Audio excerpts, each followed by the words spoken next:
Okay, so I've made it to week 2, but I wanted to give a little week 1 sort of recap how my project is going.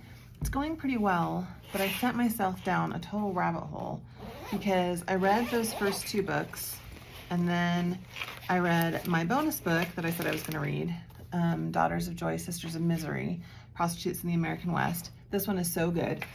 But in it, it talks about how, I'm not going to be able to find it,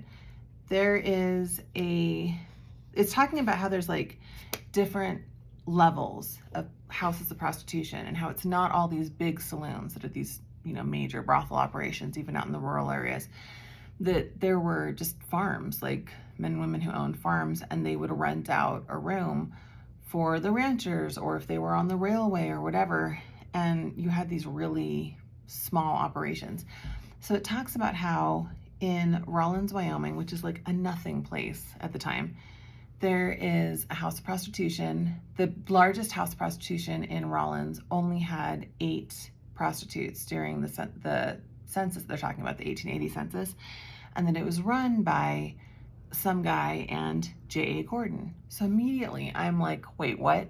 Because, and I put the little spotlight on him, this ancestor that is in my stepfather's family tree is named J.A. Gordon, and I haven't been able to find him in the 1880 census, and he lived in Wyoming and spent time in Rawlins.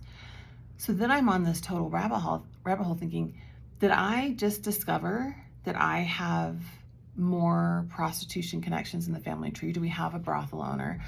I'm looking, I can't find his business partner. I'm like in this other thing, there's inconsistencies, but they're close enough, and I'm trying to like match censuses. Anyway, for a solid 3 hours, I thought for sure that I had secretly uncovered that he was like this junior brothel owner. He wasn't. It turns out that I finally contacted some people in Montana. The guy that ran this little vaudeville theater in Rawlins, which is listed as a house of prostitution, he ends up in Montana running a theater by the same name for the next 10 years. I found a picture of him. It's not him. They're similar, but it's not him.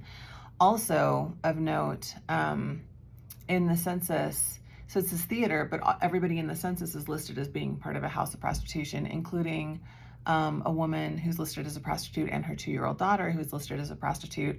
Obviously some sort of clerical error, but it also kind of goes to show that somebody could be listed as a prostitute in the census and maybe isn't necessarily a prostitute. So it was a very educational week. Rabbit holes, if nothing else, always leave you knowing a little bit more. But yeah, I did not discover a brothel owner in my family tree last week.